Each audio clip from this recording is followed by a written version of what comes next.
मैं और आप पेपर आउट करेंगे, पेपर लाऊंगा, 5 लाख दे दूंगा, 8 लाख दे दूंगा, मैं क्या 2 करोड़, 5 करोड़, 8 करोड़ दे सकता हूं क्या भैया? ये सारे के सारे जो पैसे देने वाले बड़े बड़े दिग्गज लोग हैं, जो कोई 10 करोड़ में पेपर ले जाता है, कोई 3 करोड़ में ले जाता है, कोई 2 करोड़ में ले जाता है, फिर अपने कोचिंग संस्थान में रिजल्ट लाता है और उसके बाद बड़े बड़े पोस्टर बाहर लगाता है, मेरा 100% सिलेक्शन। ये है बीमारी की जड़।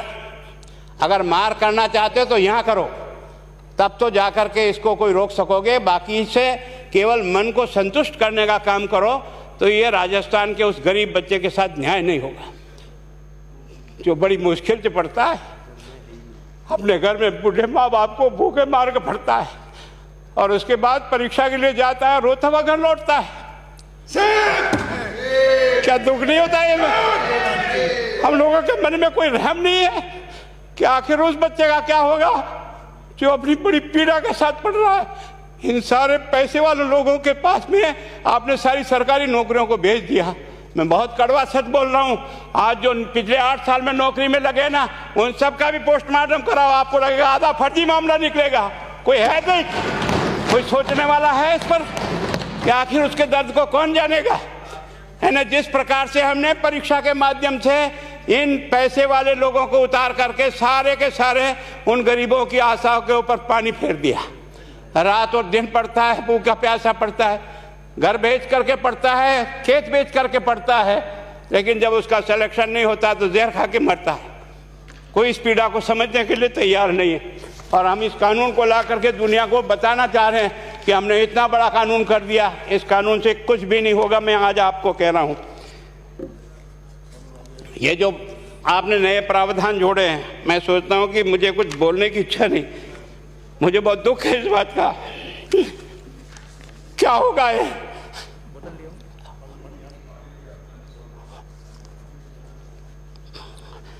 किस तरह की गैंग पालनी है उन्हें? पानी पिला दो है ना। मैं उस दिन भी पूछा था कि मैंने कहा ये शिक्षा संकुल पे है, जिन लोगों को ड्यूटी पे लगाया, इसको लगाने वाला दोषी कौन है, जिसके कारण से पेपर जो है ना काट करके निकाल दिया? ये तो ठीक है, भाग्य हमारा अच्छा था कि सवाई माधोपुर की घटना फूट गई और एसओजी को उसमें हाथ में लग करके कुछ केस लग गया। अगर वो केस नहीं लगता तो आज आपकी सारी नौकरी पर इन सब बड़े बड़े दलालों के स्कूल में पढ़ने वाले बच्चे होते और मेरा गरीब का बच्चा अपना घर लौट के जाता। क्या दुर्भाग्य है। और इस कारण से केवल इसके लिए खुश मत हो जाओ कि हमने कानून बहुत सख्त बना दिया इसलिए अपराधी रुक जाएगा। नहीं, सिस्टम को बदलना होगा, ये परीक्षा का सिस्टम चेंज करना होगा। मैं सोचता हूँ कि क्या हम इतने अक्लमंद बैठे हैं, क्या इस व्यवस्था को चेंज नहीं कर सकते? क्या एक ही पेपर हर राजस्थान में 20 लाख बच्चों को दिया जाए? क्या इसका कोई ऑल्टरनेट नहीं हो सकता? इसका ऑल्टरनेट सोचना चाहिए कि हम परीक्षा को टुकड़े टुकड़ों में कैसे कर सकते हैं। जिले के अनुसार पेपर नहीं, एक नहीं हम 25 पेपर बना सकते हैं।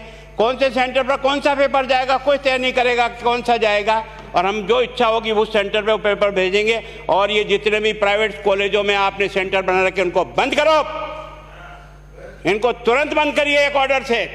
जितने भी सरकारी विद्यालय है और सरकारी नौकर ही एग्जामिनर बनेगा और एग्जामिनेशन करेगा, तब तो आप इसको बचा पाओगे। ताकि आप और मैं कितने भी कानून बदल कर दें, आपका वो जांच करेगा, आपका वो अधिकारी आएगा। आपने कहा भाई सेशन जज के नीचे नियुक्ति नहीं होगी, इसके अलग से कोर्ट होगा, बहुत अच्छी बात है। प्रोविजन जो आपने डाले हैं वो स्वागत योग्य, स्वागत करता हूँ, पर इन प्रोविजन को लागू तो आप और मैं ही करूँगा, कौन करेगा? जब हम ही ठीक नहीं है तो इन प्रोविजन क्या रोएंगे अंदर बैठे बैठे? जब तक हमारा दिल और दिमाग ठीक नहीं होगा ना, इस बीमारी का इलाज नहीं होगा। हमने शिक्षा के मंदिर को भ्रष्टाचार की भट्टी में जलाकर खाक कर दिया। दुर्भाग्य हमारा। जहां से कोई आशा की किरण दिखती थी उस गरीब को कि चलो मैं अपनी मेहनत से आगे बढ़ जाऊंगा, लेकिन अब वो निराशा में आ गया। उसको लगा कि अब कोई रास्ता नहीं है। और इस कारण से मैं सोचता हूं कि आप जिस भावना से लाया, मैं आपकी भावना की इज्जत करता हूं, लेकिन केवल आपकी भावना इन बेईमानों को नहीं रोक सकेगी। इसको रोकने के लिए हमको सिस्टम को बदल करके और तुरंत उस पर ध्यान करना चाहिए। कानून 302 का बना हुआ है, क्या मर्डर रुक गए? आप भी जान रहे हो, रोज के रोज पोक्सो कोर्ट में आजीवन कारावास हो रहा। क्या व्यभिचार रुक गया है? अपराधी को दंड मिल सकता है, अपराध बंद नहीं हो सकता है। अपराध बंद करने के लिए जो सिस्टम होते हैं उस सिस्टम में चलो। एकमात्र इस देश में भ्रष्टाचार की भट्टी में देश जल रहा था। केवल और केवल एक तरह से प्रत्येक व्यक्ति का खाता खुलवाकर देश के प्रधानमंत्री में सारा का सारा बेनिफिट उसका सीधा खाते में डाला। बेईमानों को चोट लगी नहीं लगी, उस तरफ अपना दिमाग बचाओ, उस तरफ अपना दिमाग लगाओ कि इस बीमारी का इलाज कहाँ है और कैसे हो, इस बारे में चिंता करने की कोशिश करो। मैं कई बार इधर सीकर और इधर गया तो मैं सोचता हूँ कोचिंग संस्थान की बिल्डिंग देंगे ना तो टोपी गिर जाए नीचे से। क्या चीज़ है यार, भगवान ने क्या लक्ष्मी वहीं बरसाई है। और जो बाकी संस्थाएं, उसका कारण यह है कि हमने अपनी दुकान को इतनी कमज़ोर कर दी है कि जहाँ बच्चे अच्छी तरह से शिक्षा लेकर के हम जैसे गरीब पढ़ करके यहाँ आ गए, अब वो रास्ते नहीं हैं। और इस कारण से मेरी बहुत विनम्र प्रार्थना है, इस बीमारी का इलाज चाहिए बच्चे को, कानून से नहीं होगा, कानून के अलावा होगा। और उसमें आप करें। धन्यवाद। Thank you.